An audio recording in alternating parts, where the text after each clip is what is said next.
and some believe that Method Man is a better lyricist or more, a better lyricist than Ghostface Killah. Right. And he went toe to toe with Method Man, and I enjoyed that. What you think? Staying up the angel death, liar, pants on fire. But to be honest, I didn't get a chance to really, because I was in a rush to really listen to the full album. But coming from someone like Ghostface, I'm not gonna lie, it's pretty impressive. I kind of like the one with Nas on it, probably because I've been listening to a lot of Nas recently. So my ear for Nas has really kind of been up there. You know what I mean? So I've been really like anything with Nas is on, I've been listening. Too. So I think it was lazy. I think it was lazy writing from Nas, man. I think he did that in the back of a tour bus and say, "Here you go." You know what I'm saying? A verse that didn't make it on Magic 2 or something. Not everything could be imperfection, but I see what you're saying. Like, it wasn't up to par with Ghost. It wasn't up to par with like Ghostface's, side of things. It could have been more of a good back and forth between them as far as skill, and had Nas shine, give Nas a chance to shine, and really kind of pop out the opportunity that he missed way back in the 90s almost, But, Nas is Nas. Nas is like, when it comes to him like featuring on the song, is a hit or miss. You know what I mean? You never, like, for some reason with his own project, he's A1, he's good, like perfecto. But when it comes to like featuring on other people's other people's projects, for some reason he kind of, I think that's just in there. He becomes MCing him. It's just MC is like, he gets pretty shy and he gets pretty like scared to be outshined, and really, so he doesn't want to like he doesn't really want to do too much, and he doesn't want to be outshined, because really way back in the 90s, there was stories literally about Nas literally hearing Biggie's verse or hearing his peers' verse and rewriting his verse. So he has an obsession with really not liking to be outshined. So he doesn't want to do too much. But then you have stories about him featuring on, Mobb Deep's verses and legendary songs and albums, and outshining P from Prodigy from Mobb Deep, R.I.P. And Nas have, featured. He like you said, he's not known to be a featured killer like a J. Cole, right? He's like the polar opposite of J. Cole. J. Cole can feature on people's albums and destroy him, and then when you listen to his own project, it's like, I get it. Nas is the opposite of that. So, what else did you like? What else did you hate on the album? And then give us a rating on it. Please tell me you did not like the verse, because no one liked the job we heard. Could do about that. I mean, man, borderline trash. Ja Rule. That's another story for another time. And he has some time. He has some time. If God wills, he'll come back on his own time. That's like on a later note. But I think the album is a good like 7 out of 10 for me. I feel like he's gonna come with some more heat eventually. He's gonna start coming again.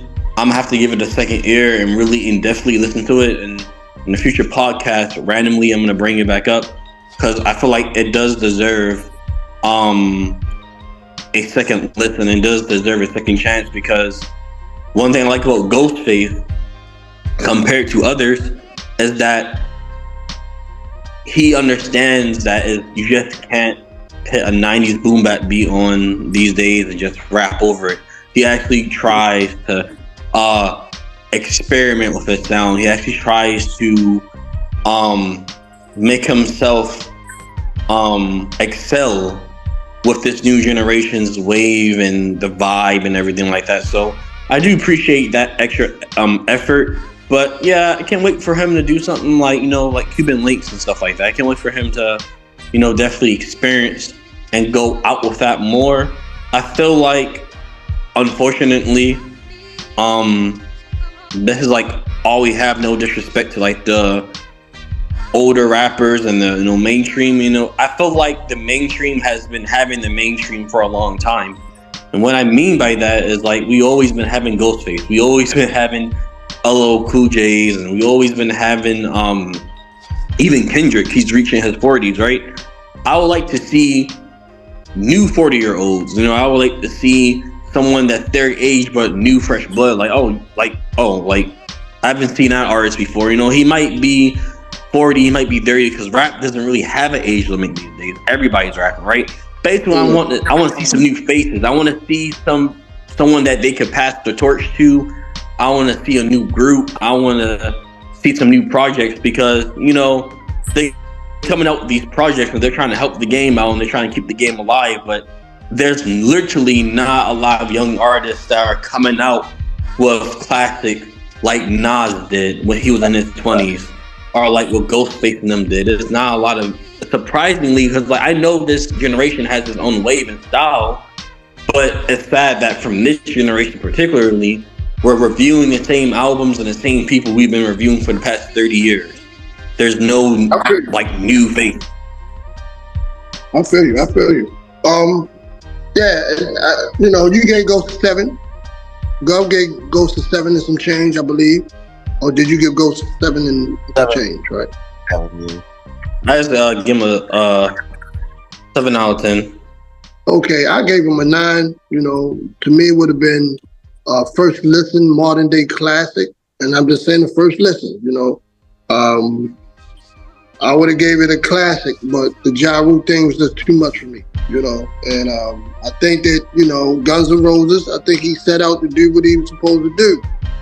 Guns in the beginning and Roses on the other end. I think he tried to please both type of audiences, and like Gov said, try to move away from the RZA type of sonic, type of feel.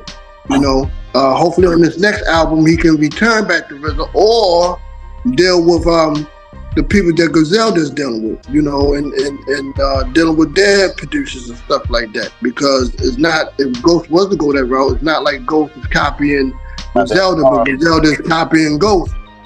Really, So we'll see. Right now he's looking at the reviews and he's looking at us talk about it and his fan base. I'm sure he gained some new fan base. But I gave it a 9 out of 10. 7 and some change and 7. Ghost, if you're hearing this podcast, we're big fans of you, your work, and you inspired us in a lot of ways, that you could, ever imagine. Yeah, and that wraps it up. I'm your host, Adam Mills. To the right and left of me is Sikaz, the governor. Juan Bizzle. You rocking with the best podcast in the world. I got that from Mav Hoffman. But you're rocking with the best podcast in the world. We took a break. Now we came back, and claimed, what's out. You know what I'm saying? They knocked y'all off the phone as if y'all ever had it anyway. You know what I'm saying? Y'all just kept it good for us, kept the phone warm for us. You know what I'm saying? Now it's time for y'all to kick rock. You know what I'm saying? We back now. So we catch you guys next week. And peace. All right, peace. Peace.